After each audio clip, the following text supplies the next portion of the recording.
Breadbox Media programming is brought to you by. It's so much more than just a profile picture. At Catholic Singles, our platform offers you many opportunities to get to know the person behind the picture. Sign up today at CatholicSingles.com.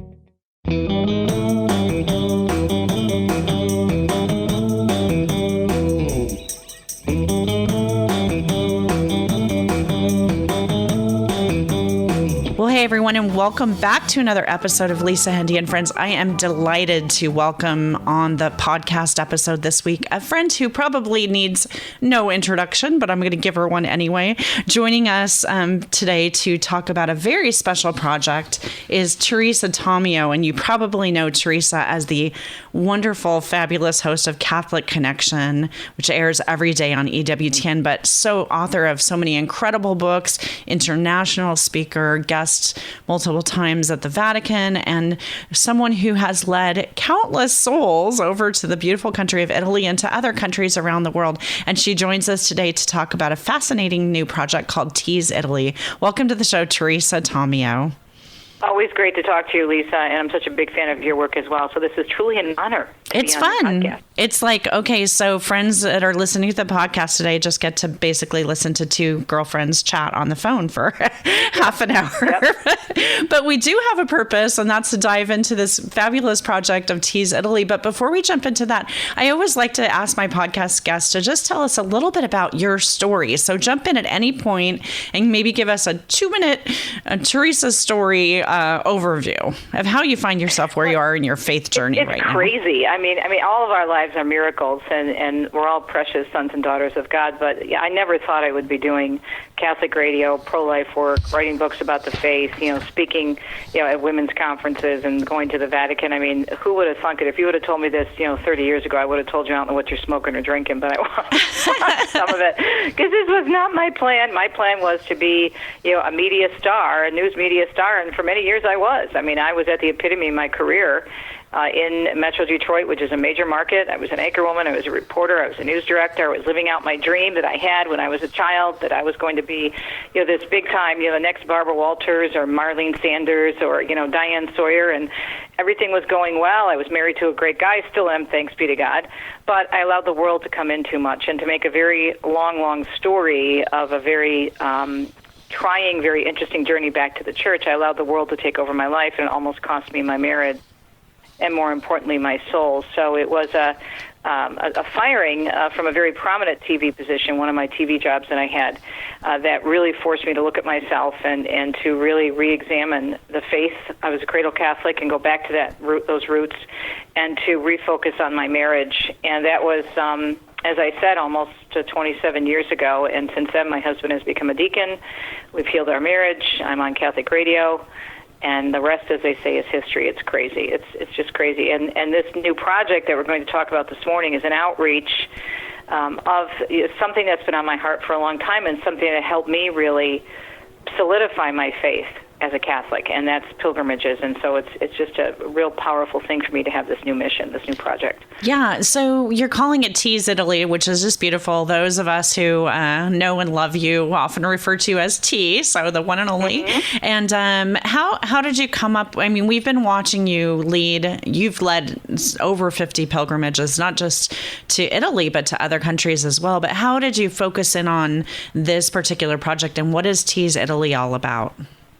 Well, Tease Italy, and the full name for the website, you can look up Tease Italy, it'll come up, TravelItalyExpert.com, is, I kind of call it, Lisa, stealth evangelization. I mean, I want to help people who are going on pilgrimage, whether they're doing a tour with me, whether they're doing a tour with my friend Steve Rye, or any of our Catholic brothers and sisters who lead pilgrimages. I want it to be the best experience for them, because you're not going to have a true pilgrimage going to an amazing place like Italy, for example, which is what we concentrate on. We can also help people with other areas, but we really concentrate on Italy, obviously, because when you go there, if it's your first time there, it's very overwhelming. There is so much to see, so much to do. And if you don't know how to get between the different cities, what time the churches are open, when is Mass offered, when can I see this, when can I see this relic, it can be very, very stressful And so your pilgrimage experience is not going to be as much of a pilgrimage because you're going to be so overwhelmed by all the details. And I found myself over the years in traveling there, leading pilgrimages, but also going on my own because of my Italian Catholic heritage, learning so much in my own research, preparing for the pilgrimages and the trips, that I found so many listeners of mine calling me, emailing me, saying, help me, can you do an itinerary for me? Or I've got somebody that I'm bringing who's not really all there in the Catholic faith. How can I still plan this? And so I was advised by our partners at Corporate Travel, which work with us at Tees Italy. They said, T, you've got a lot of really great information. This could be a new project for you. It could be a new mission. And you might want to think about charging a small fee for people to do consultations and to, make a little bit of money to pay for the website and to pay for all the newsletters and all the work I do associated with it. And so it's been up since July, and I've already consulted with probably close to 24 people in helping them plan an itinerary to Italy. Some of them already have tours, but they just want to know how to fill in the blanks. Okay, so what do I do in the evenings when I'm not touring? What do I do on the weekends? And can I do a day trip up to Orvieto, or can I do this? Where's the closest Eucharistic miracle? So it could be a little thing, and then we've done whole itineraries for people who say, I've never been there, I want to do the whole shebang. I want a driver, I want high-end, this is an anniversary, you really want to go all out. So it could be anything from somebody who's just looking for some advice on how to fill their days in Rome or maybe Venice, or it could be a full-blown trip. But always in mind is, how can I show people the true, the beautiful, and the good? Because as my dear friends from the Sisters of Mary, Mother of the Eucharist, always say, when you encounter beauty, you encounter God. So this has become another form of evangelization for me, plus also a way for me to talk about one of my favorite topics on the planet, and that's Italy. Oh, I thought you were going to say wine, but yeah. Well, that too. So, say a few words about why you don't want to just show up to Rome, fly over, show up, and kind of do it impromptu. Because I think a lot of people think in today's internet age, oh, I can just get there and Google will, help me get to where I'm going. And I may have a hotel reservation, but I'll just leave the rest to chance. Why is that not a good idea? Well, because it's a foreign country, first of all, and the way they operate over there is very different. In America, we're a lot more organized, and I love my Italian people. I'm 100% Italian, and we can talk about my heritage and my roots and everything a little bit later. But the first thing I learned is that Italians have a very come si, come sa, mezza mezza, half and half attitude, where sometimes when it says that they're open, they decide to close because they want to go and have a longer pranzo, or sometimes they just change the rules, or they strike in the middle of the week because they want a holiday. So there's all these different things, and the lifestyle is very different that you have to consider, and it's not run, certainly they consider it to be efficient and smooth, but for Americans it's very daunting because it's like, well, wait a minute, they said this church is going to be open till noon, now it's closed, and there's some sort of a holiday. Just to give you a quick example, we were in the middle of a pilgrimage a couple of years ago with our Wine and Shrine group, right? Kelly Walquist, another good friend of ours, mutual friend with an amazing ministry, Women in the New Evangelization, and we had an option for the ladies. You could go down to Nettuno, which is about a half hour south of Rome, and visit the tomb of St. Maria Goretti. The church is there, her body is there, you can venerate her tomb, and it's a beautiful city along the coast of Italy, just south of Rome. Or you could stay in Rome and have the afternoon off, maybe do some shopping for your religious goods, whatever you wanted to do. So, but half the group decided to go down to Nettuno. Now, we had confirmed, and this is a big-time travel agency in the United States, working with another big-time travel agency in Italy. We had confirmed that St. Maria Goretti's body would be there. Well, they got there, and she wasn't there. Oh, she was on tour. They had just decided that week that they were going to bring her to another event that was going on in Italy, a youth event, and they decided at the last minute. So if this happens even to agencies that do this all the time, imagine the average American going over there and thinking that they're going to do this, that, or the other thing. Plus, traveling around Italy can be very daunting because even though they have major roads and they have airports and they have trains, the systems are pretty complicated, and driving in some of these areas where a lot of these beautiful churches are located and these beautiful areas that you want to visit, such as the Amalfi Coast, which has the tomb of St. Andrew, or Cinque Terre in the north, or maybe Venice, you have to be cognizant of traveling in between, getting a car, where you're going to park the car, all of those details that are going to kind of weigh you down if you just go, well, first of all, you have to figure it out if you're planning, but if you're not planning, you're going to spend your whole time over there in line. A lot of people say, well, I'm just going to show up. Okay, so if you just show up at St. Peter's you'd have to get there before it opens at 8 o'clock in the morning and get in line, go through security, and then you're going to walk into this incredible church, this basilica. And what are you going to be looking at? Well, okay, so you may know that to the right is the Pietà, right? Well, do you know next to that is the tomb of John Paul II, and next to that is an incredible Eucharistic Adoration Chapel? Do you know that down the main aisle of St. Peter's, St. Teresa on the right, why are the saints placed where they're at? What's the baldacchino? What's behind the baldacchino? Where is St. Peter's, relics? Where do you go? What do you do? What does this mean? What does that mean? What are we looking at in terms of the mosaics? What do we know about the tombs below St. Peter's? So if you just go and show up, first of all, you're going to have to deal with the lines, and you're going to have to deal with the hordes of tourists, and Italy is more crowded than it's ever been before. And then secondly, you're not going to really know what you're looking at unless you plan ahead and have a lot of information and have a guide with you, hopefully. If not, you're going to make sure that you at least have material that's going to walk you through these churches, because each church, especially the major basilicas, has so much to offer in terms of religious art, history, culture, and the significance in the faith. So that's why you just don't go over to Rome or any place, any other significant place, the Holy Land, Rome, but especially Italy, and just show up and expect, I'm going to figure this out on my own. Can't do it. Let me ask you, because you've led so many pilgrimages, a lot of people sort of shy away from the idea of a pilgrimage because they think, oh, well, I'm just going to be herded around and, I'm not going to have the freedom or whatever. But what are some of the distinct privileges and positive aspects of taking a pilgrimage per se versus just getting over there and hiring a guide? Right. Well, first of all, I think the biggest advantage to a pilgrimage is that we have Mass every day, and we offer great talks, and the guides that we have are all Catholic guides. So you're not going to get a guide who's just doing this to earn a living and has an angst against the Catholic Church, which you run into quite often, unfortunately, in a lot of these places with people who just don't believe what the Church teaches or fallen away Catholics or whatever agenda they have. They're very secularized. I've had that experience when my husband and I we were vacationing on our own, and we hired a secular guide to take us down to a church in Puglia, which is the southern area on the Heel, and a beautiful church of Otranto. It's the Church of the Martyrs, and it's very well known in the Catholic faith. And he starts the conversation by saying, well, we know what the Catholic Church says, but let me tell you my version of things.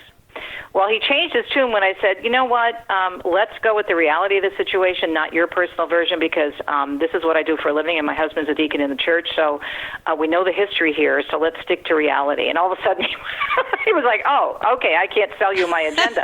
So that's one thing you're going to get with not all, but some secular guides are going to ignore the actual history and the significance of the church history in particular. Secondly, when you're on a pilgrimage, everything is organized for you. And you're not, a lot of people think, as you just described, Lisa, that you're herded around. But what you're given is plenty of time, decent time to get up in the morning. The masses are scheduled. You have a mass with your own priest that's on the bus with us, who's sharing the journey with you.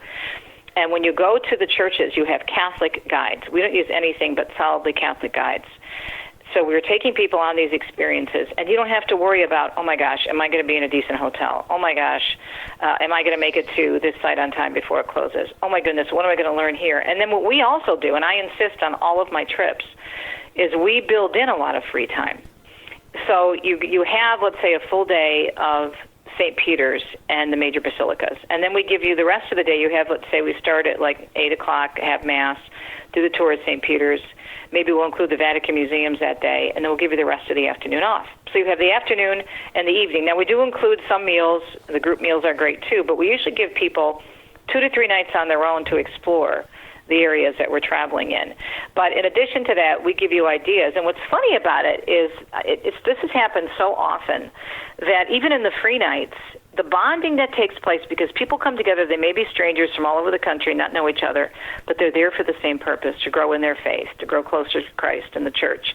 And there's this great buzz that happens. So where are you from? And, oh, this is great, and what does this mean to you? And so many times, as was the case with our last pilgrimage for the ladies that Kelly Walquist and I did, we're on their email chain, and they're hanging out together, not only online, they're visiting each other, they're sharing different stories about families. So there's this bonding that occurs because you're all there for the same reason.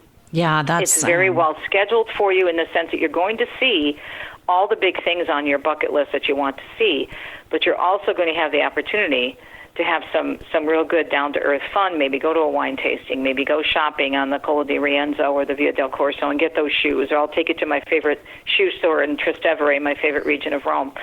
So you get everything encompassed, all taken care of, 4-star hotels, really great meals, a great priest, great Catholic guides, and you don't have to worry about, you don't have to sweat the details. And then you have time on your own to really discover other areas of Italy. Maybe go to another church that's not on our itinerary, or maybe go and take a day trip up to Orvieto or down to Frascati, the wine region south of Rome.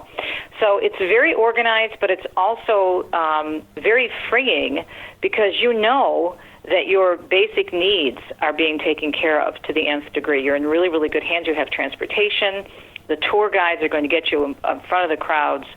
So it's well worth it because you can really then concentrate on what you're there for, and that's the pilgrimage experience. I love that. I love it. Yeah. Let's look at the website for just a minute, which if people want to take a peek at it, it's travelitalyexpert.com. We'll, of course, have a link to this and to all of Teresa's social media links and everything in our show notes. But some of the features on it include Italy videos, travel tips, fun fact Fridays. So how can visits to the website help people to really kind of emotionally and mentally prepare for their upcoming trip to Italy? Right. Well, I just know what I kind of model it, Lisa, after what my husband and I went through when we were first doing a lot of Italy travel on our own before I even started doing pilgrimages and worked in Catholic radio. I'd been to Italy even before I started working in Catholic radio about 3 times at that point. And I guess it's my background as a journalist and a researcher. I just compiled a lot of information. But I know the questions people have. Where do I stay? What are the most important sites to see? What are some fun facts about Italy that I may not think of, and what can I expect in terms of the habits of the Italians, and if I want to kind of meld into Italian life and really experience it, what do I do? And so there's everything under the sun on that website. My videos are really fun because we go all over Italy. I just got back, by the way, from my 5th or 6th trip to the Amalfi Coast. My husband took me there for my birthday, and I have a whole slew of new videos that I'm going to be uploading. And the Amalfi Coast is always a favorite spot of people because it's so beautiful. It's 3 hours south of Rome. It's famous for its beaches, and it's just raw natural beauty. And so I have a lot of different spots that I haven't hit before. So the videos are great because they literally take you there. And even if you can't go, let's say, for a couple of years, you can at least kind of experience it vicariously through the videos. I have great articles that I've written, blogs that I've written. We have a newsletter you can sign up for free.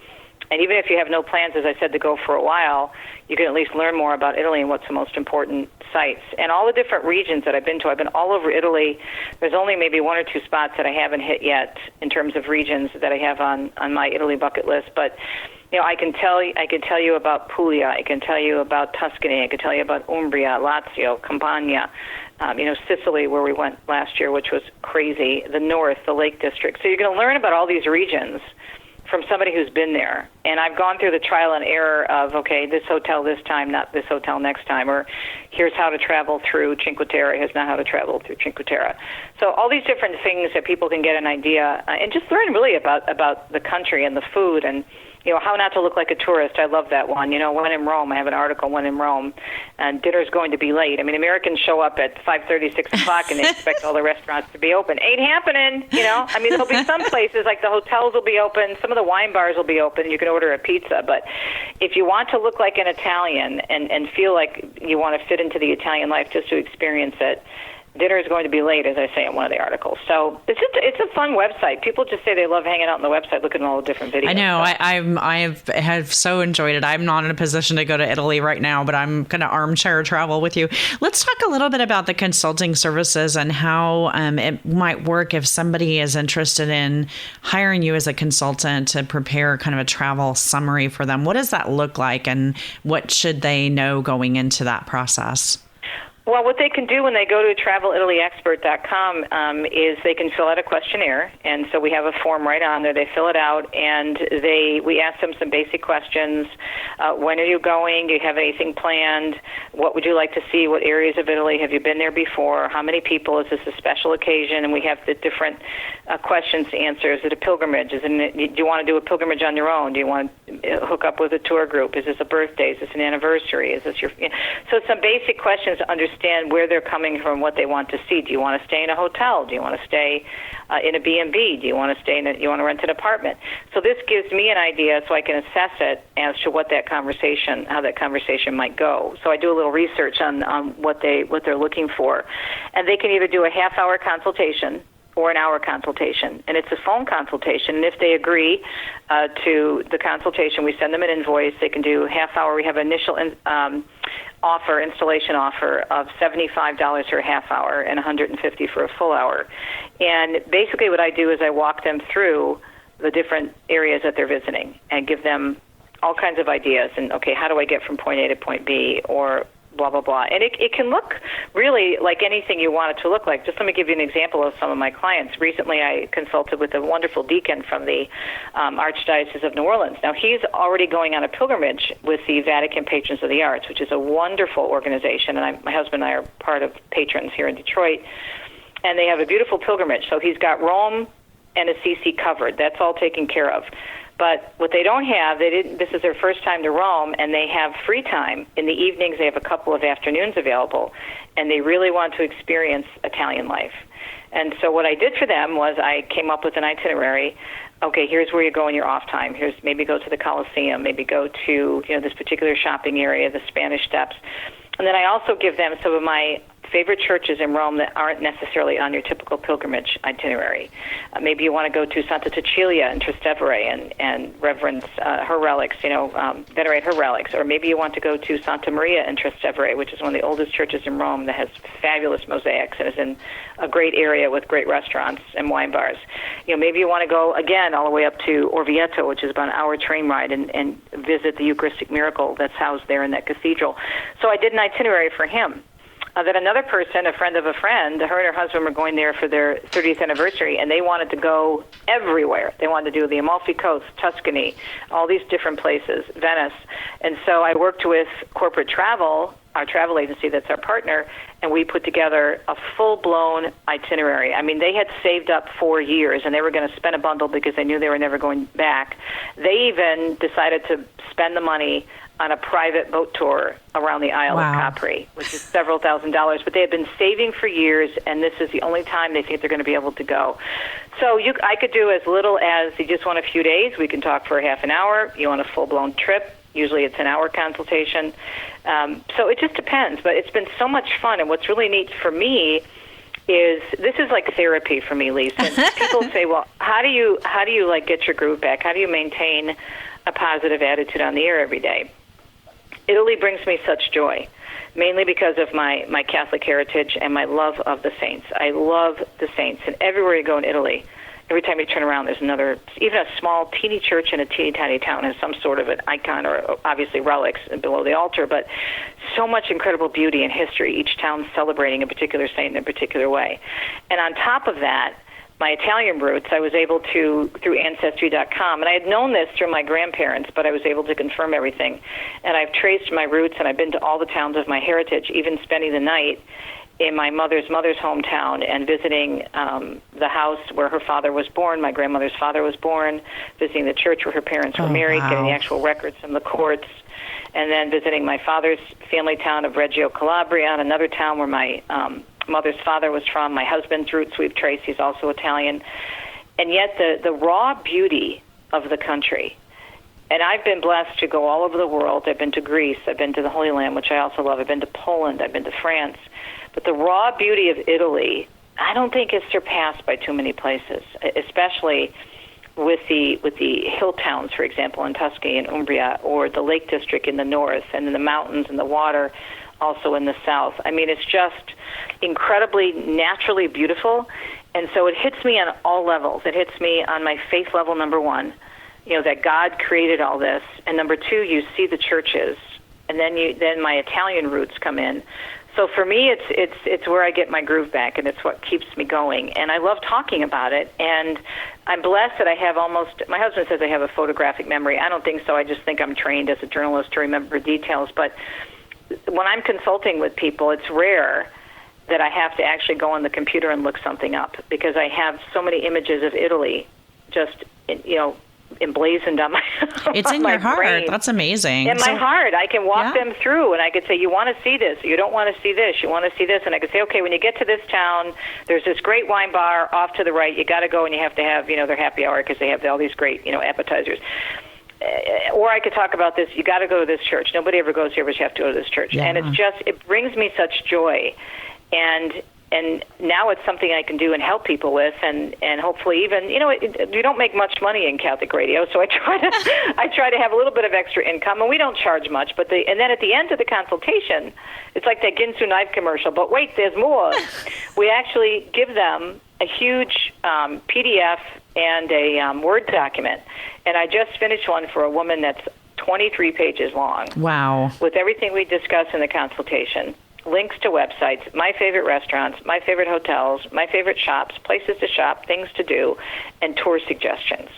And they get that, they can print it up, they can download it and keep it on their phone, and that's theirs for consulting with us at Tees Italy. So you get a ton of information, and people afterwards are saying, oh my gosh, this is like crazy, all this information you give us. But I want people to have that, and I want them to hopefully think about maybe going back to Italy again and bringing other people with them. And really the whole goal here, the bottom line, is another form of evangelization. Yeah, Again, let's talk about that for a minute. Beauty. I want to ask you, and of course, friends, we're talking to Teresa Tomeo, and again, the website that you want to visit is travelitalyexpert.com. So T, you use that phrase stealth evangelization, and I know you've heard this question on the air as I hear it when I speak every time, which is the kind of the big question is how do we get youth and young adults re-engaged or engaged possibly for the first time in the church. And I'm thinking about a lot of families who spend a ton of money every year going to someplace like Disney World, thousands of dollars to go visit Disney.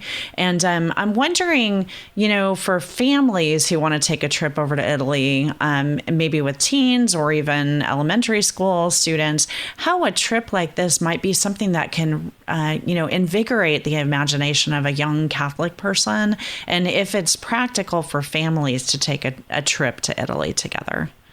Well, sure, and I think I love that comparison that you gave to Disney World or Disneyland, which we know if you just do a quick look at the prices, you're going to spend probably more money if you're staying, especially down in Disney World and buying the packages that they have and staying at one of their properties. It can cost you anywhere, between, depending on how many people you're taking, $5,000 and $10,000, maybe even more, $1,000, right? If you're taking several kids and staying in a hotel and have to eat and buy the tickets to the different parks and whatnot. And not saying there's anything wrong with that. A lot of people want to take their kids for that for fun. Okay, fine. But if you're really trying to enhance their faith, Italy is a lot of fun too. I mean, there's great, and it's very exciting.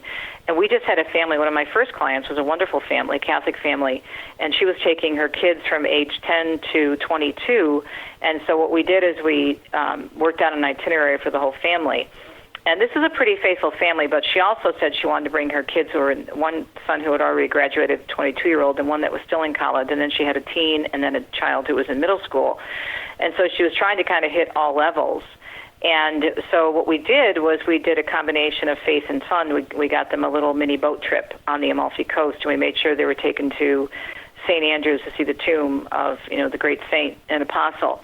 And then we told them in Rome about the different, the fun little classes they have for the gladiators. Like the guys can go and do like a gladiator class. And they take them through what the gladiators did. At the same time, they get a lecture on, Christian persecution. So there's all kinds of neat things. Plus, it's just a really fun experience for them. A lot of kids are into culture and they're into art, right? They may not be into religion, so to speak, but just seeing the art and then being in, the fun town, exciting towns of Rome or going to a hilltop town like Assisi, the beauty of it will strike them as well. And then the different things you can do in terms of pizza making classes and mixing in fun and faith, I think it's time really well spent, and it can get them hooked very young and kind of reignite, even without being overly religious. Like, so one woman was telling me that she's bringing, for a whole month next summer, her and her husband have been saving, and they're taking her daughter, son-in-law, granddaughter, and then another daughter. And there's two in the family. Two of the kids are not all that faith-filled, so she wants to mix it up a bit. She wants to have a wine tour. She wants to have a cooking class, and she still wants to, but they're interested in art, so we kind of set some things up to have a variety of different activities. So you can do a lot of fun things that still are reflecting the beauty of Italy and culture and art, and also reminding them of their Catholic roots. So I think it's money very, very well spent. And then when they go on in their life, and let's say they get to college and they're taking an art history class, 9 times out of 10 there's going to be something, some famous painting, some famous mosaic that's going to appear from the Catholic faith, especially from Rome, one of the famous churches around Italy. So I think it's a great way to spend money. And there's a lot of deals you can get, too, in terms of airfare. People kind of think it's over-the-top expensive, but as you pointed out, when you get over there, it's comparable to what you would spend if you're doing a big family vacation here. And lots of people have points that they have, let's say, from a credit card or a business, if they do a lot of business travel. The couple that I said is spending all this money on this trip, the husband had all these points from business travel that he's using for the airfare, and he also had points because he had spent so much time in Marriott hotels.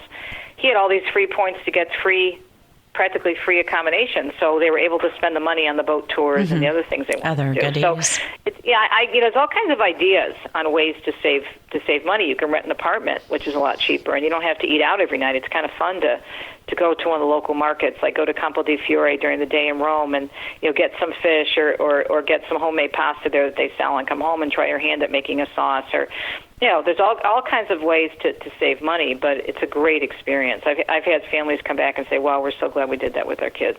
And that's why you keep going over and over again. Again, our guest today has been Teresa Tomeo, and we're talking about the website travelitalyexpert.com. We're going to have links in our show notes. Teresa, I need to have you back on very soon to talk about all of your writing and speaking that you do. But I'm just wondering, as we close up our time together today, are there any kind of upcoming book projects, or how can people find you if they want to bring you out to speak to their group or their parish?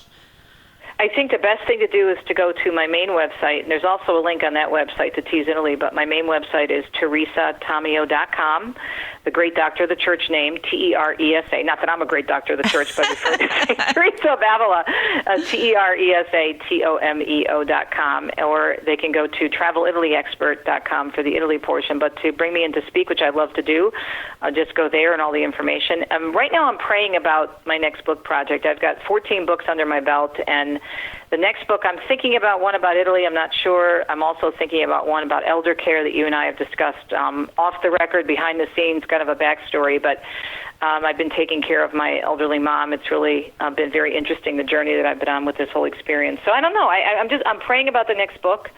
The latest one, Beyond Sunday, is doing really, really well, becoming a 24/7 Catholic. But mainly right now, my big thing is really trying to get people to understand the beauty of pilgrimage and really thinking about going to Italy, because it is a lot more affordable than people think, and it is going to be some of the best money you're ever going to spend. So you've heard it, friends. Definitely check out travelitalyexpert.com. We're going to have links to the YouTube channel and to all of her links on social media, where you can kind of take a virtual trip to Italy and definitely check out the services that Teresa is providing. I would say no matter what your plans are for the upcoming year to be there, you definitely want to include consultation from a real expert who has such a beautiful faith life. Teresa, thank you so much for the gift of your time today, and just for everything you do to lift us up. I'm really truly grateful to have you as a mentor and a friend in my life. Well, ditto, girlfriend. You're a huge mentor for me, and thank you for all you do and all you do for moms out there too, Lisa. Thank you so much. Well, friends, definitely run over and check out travelitalyexpert.com. We're going to have links over at lisahendey.com for this and all the ways to get in touch with Teresa. Don't miss her daily on EWTN. She's such a fabulous host at Catholic Connection. For this podcast, we want to say a huge thank you to our friends at Breadbox Media. Definitely, friends, if you enjoy the show, hit the share button, send it to a friend, ask them to go to Italy with you. What the heck? And definitely you can find me on social media at Lisa Hendey. Until next time, have an awesome week. God bless.